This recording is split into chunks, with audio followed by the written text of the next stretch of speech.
Hello everyone, this is the third part of the video, and here in this video we are going to study about the various life processes. In the previous two videos we have studied about the introductory part of the chapter life processes and the introductory part, and in the second video we are going to study about the nutrition. The nutrition is also a life process that is to be performed in all the living organisms. Okay, so let's start with the video, start with the content. Today we are going to study about the third life process, that is the respiratory system. Okay, respiration. So moving to the content, let's continue with the video from the respiration. Okay, now respiration क्या है, respiration के process में होता क्या है basically. देखो, हम क्या करते हैं, हमें चाहिए फूड, फूड से क्या मिलती है, हमें एनर्जी. तो वो पूरा प्रोसेस कैसे वर्क करता है हम यहाँ से इस स्लाइड से समझेंगे. देखो, फूड टेकन इन बॉडी में आया, उससे क्या हुआ during the process of nutrition. ठीक है, और इस फूड को किसने यूज़ किया, used by all the cells of the body. और ये सेल्स क्या करते हैं, क्यों यूज़ करते हैं फूड को, ताकि प्रोवाइड करवा सके energy. Okay, to perform the various life processes, जैसे मेंटेनेंस हो गया, रिपेयरिंग हो गया and other life processes. Okay, अब डिपेंड करता है कि टाइप्स ऑफ ऑर्गेनिजम्स क्या हैं on the basis of respiration. देखो, कुछ ऑर्गेनिजम्स ऐसे होते हैं जो यूज करते हैं ऑक्सीजन, ठीक है, और कुछ ऑर्गेनिज्म ऐसे होते हैं जो ऑक्सीजन का यूज नहीं करते. जैसे जो यूज करते हैं ऑक्सीजन, वो क्या करेंगे, ऑक्सीजन का यूज करके break down of glucose into carbon dioxide and water. लेकिन इन दोनों तरह के ऑर्गेनिजम्स में एक चीज कॉमन है कि जो पहला स्टेप है दोनों के केसेस में, वो क्या है, वो दोनों के दोनों ग्लूकोज को कन्वर्ट करते हैं पायरुवेट में. अब ग्लूकोज क्या है, इसमें ये कॉम्प्लेक्स मॉलिक्यूल है कार्बोहाइड्रेट का, और इसमें 6 कार्बन मॉलिक्यूल है.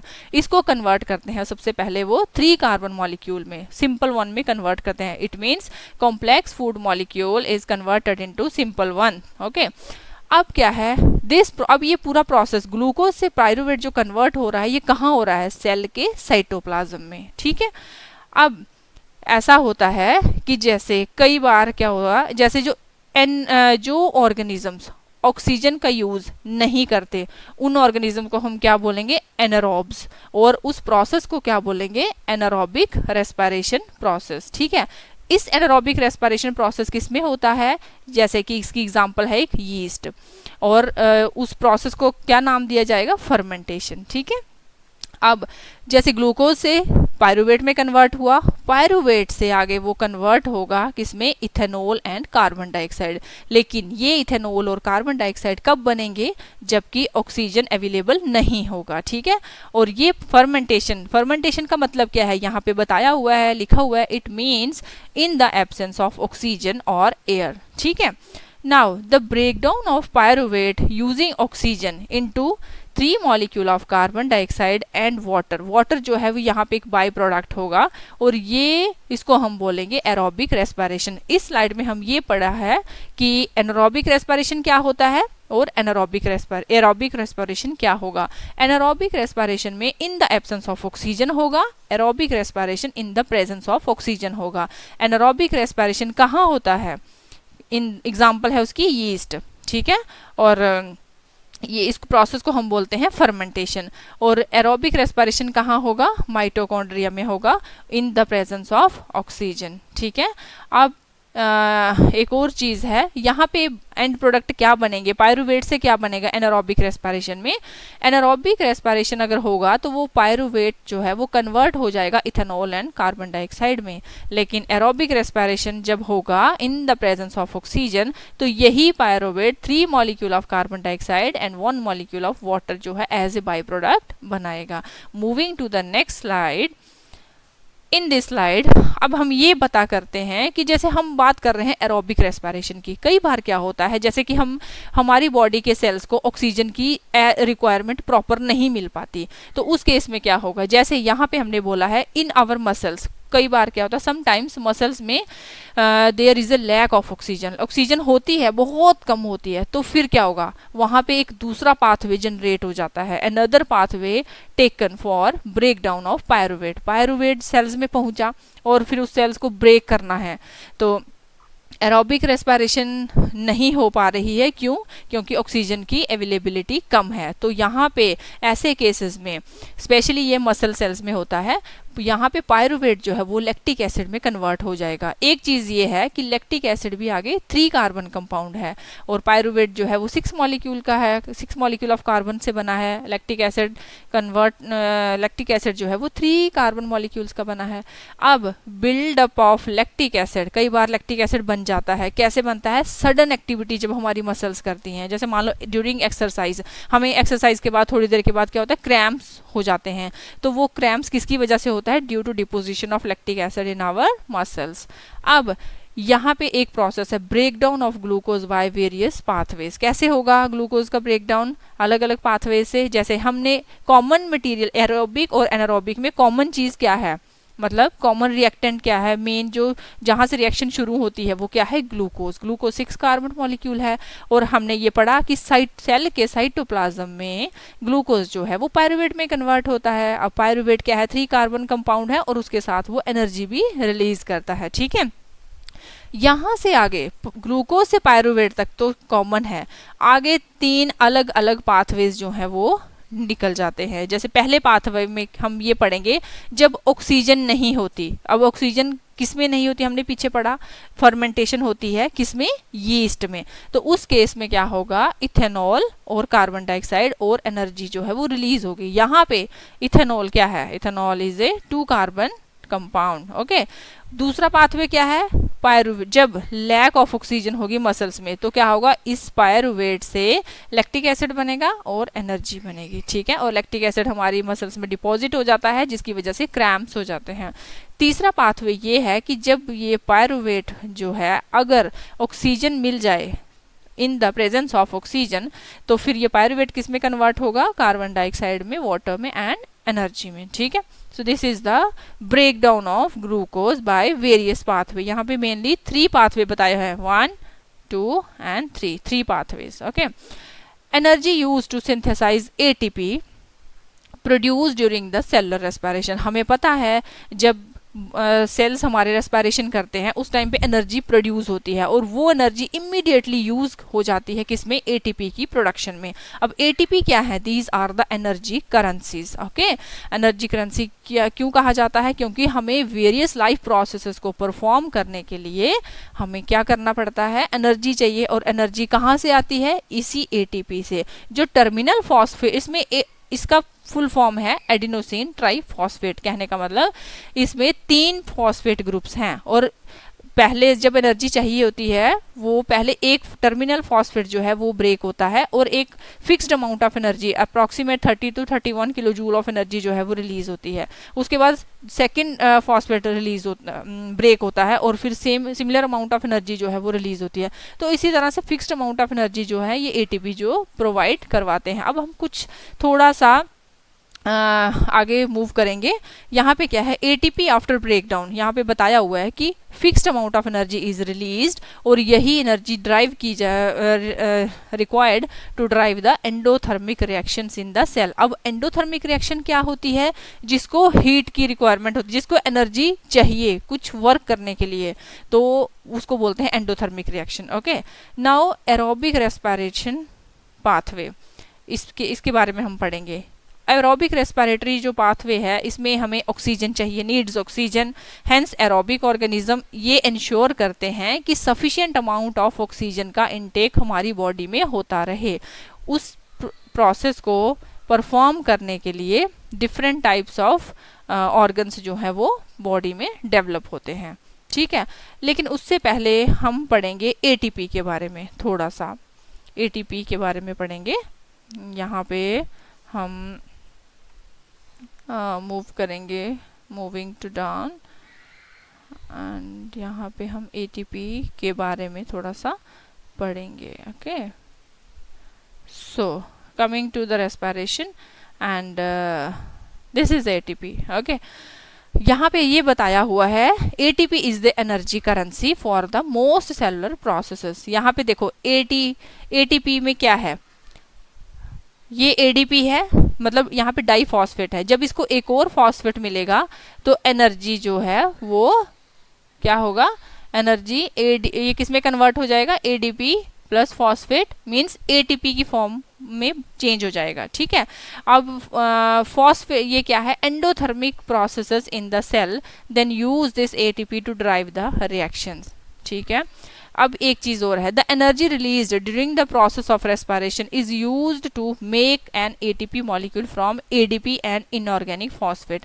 जैसे हमारी बॉडी में न्यूट्रिशन का प्रोसेस हुआ, ब्लड बॉडी में, बॉडी के सेल्स हैं जो सेल्स में न्यूट्रिशन मिला, उससे क्या होगा कि जो एडीपी पहले ही एनर्जी दे चुके हैं और इनऑर्गेनिक फॉस्फेट्स ये जो हैं एनर्जी का यूज करके एडीपी और फॉस्फेट ग्रुप दोनों मिलके क्या बना देंगे, एटीपी, और ये एटीपी फर्दर आगे दूसरे काम में यूटिलाइज किया जाएगा। दूसरा जब लाइफ प्रोसेसेस होगा बॉडी में तो उसके लिए भी रिक्वायर्ड होती है एनर्जी, तो यहाँ से वो एनर्जी यूज किया जाएगा, ठीक है। Moving to the next slide, in plants हम पढ़ रहे थे कि अभी प्लांट्स की बात कर रहे हैं, रेस्पिरेशन इन प्लांट्स।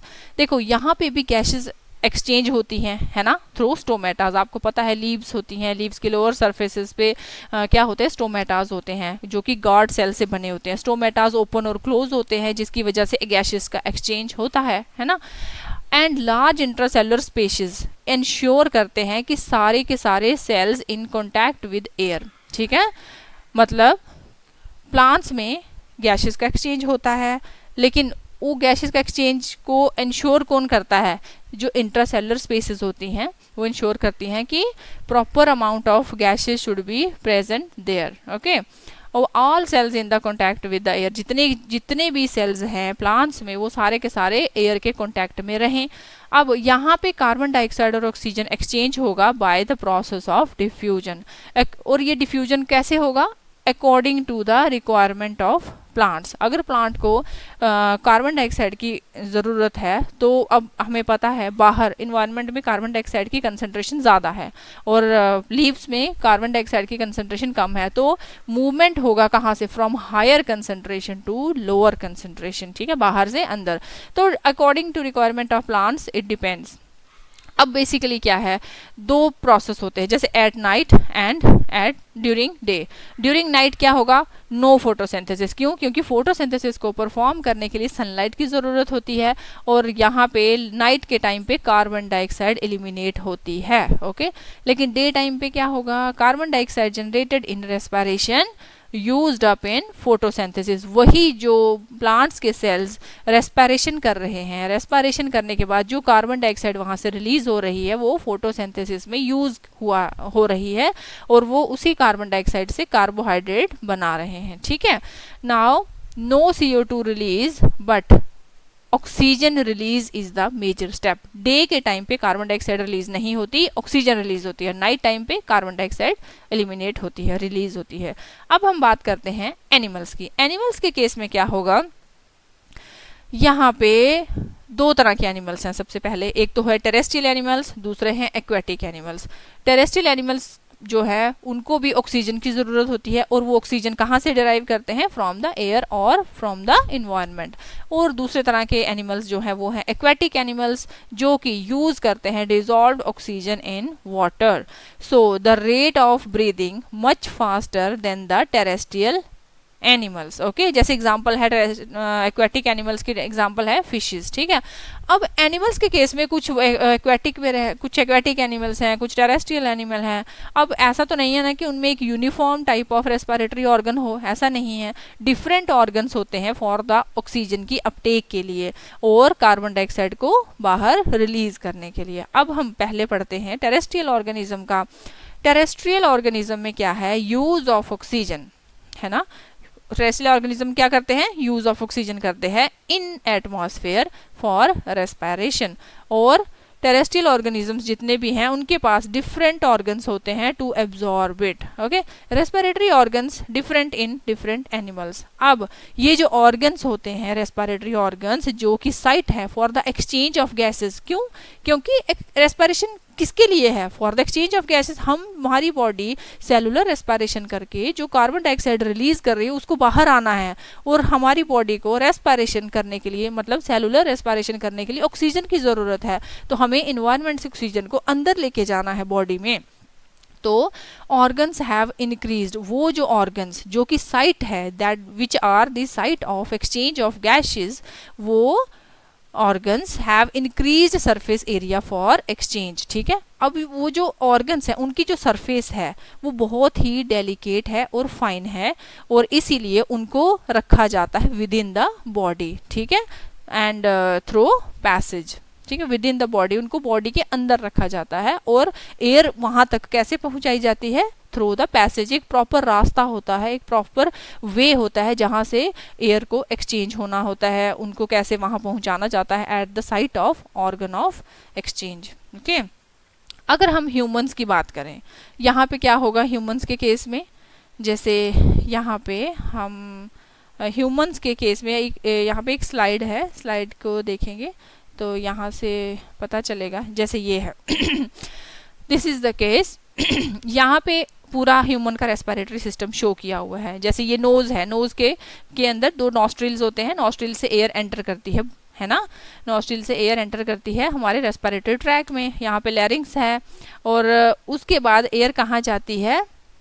ये जो पैसेज है, this is the passage of transfer of air. Okay, तो ये इस पैसेज से मूव करती है। अब ये पैसेज, ये जो थ्रोट है, थ्रोट के अंदर ये कार्टिलेजिनस रिंग्स हैं, आपको दिख रही है ना, वन आफ्टर द अवर, जैसे वन ओवर द अदर, मतलब एक स्टैकिंग अपीयरेंस दी हुई है, जैसे कॉइन्स को एक के ऊपर ऐसे रखा होता है, उस तरह की अपीयरेंस है। वो ये कार्टिलेज की बनी होती है ताकि जो हमारा पैसेज है वो कोलैप्स ना कर जाए। अगर वो कोलैप्स कर गया तो हमारी बॉडी में ऑक्सीजन या एयर जो है वो अंदर नहीं जा पाएगी, इसीलिए ये कार्टिलेजिनस बोन्स की बनी होती है। ठीक है, अब आगे 2 लंग्स हैं। लंग्स का काम क्या है? वो रेस्पिरेटरी ऑर्गन्स हैं।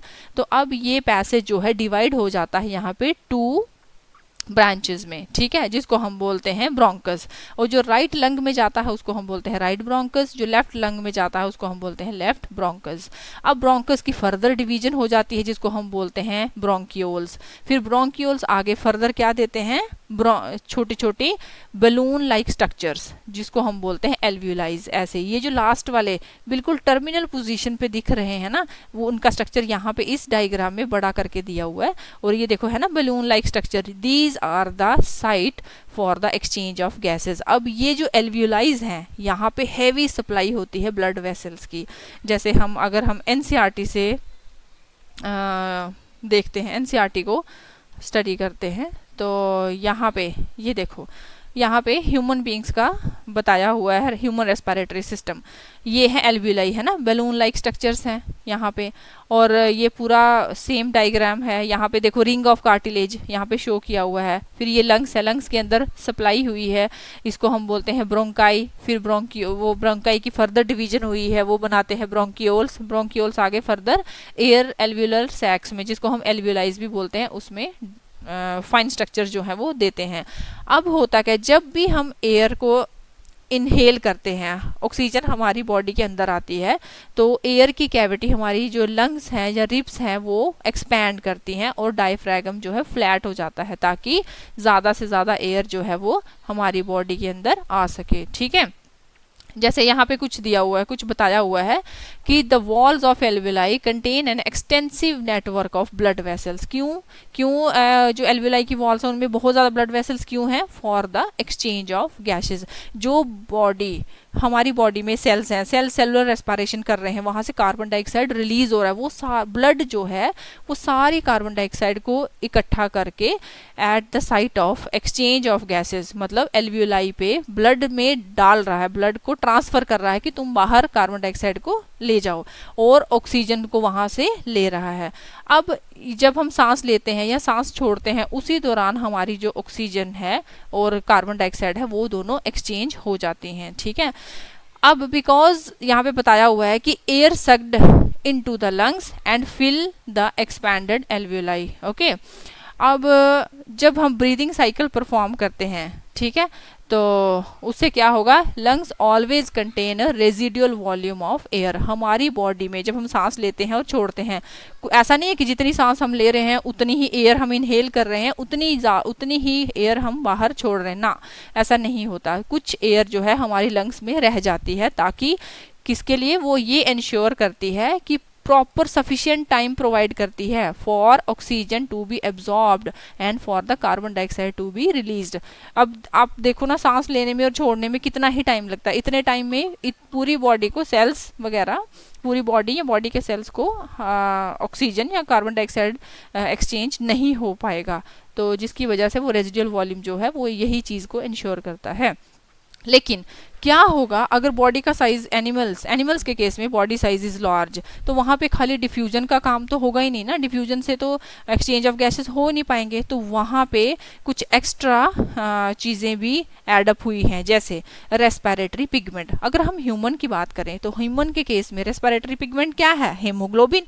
अब हेमोग्लोबिन वो ये जो कहाँ होते हैं? ब्लड में होते हैं। ब्लड के अंदर आरबीसीज होते हैं, मतलब जो रेड ब्लड सेल्स हैं, रेड ब्लड सेल्स के अंदर हेमोग्लोबिन होता है, और ये हेमोग्लोबिन की हाई एफिनिटी होती है for oxygen, and this pigment is present in the red blood cells. और कार्बन डाइऑक्साइड जो है is more soluble in water than oxygen and is hence mostly transported in the dissolved form in our blood.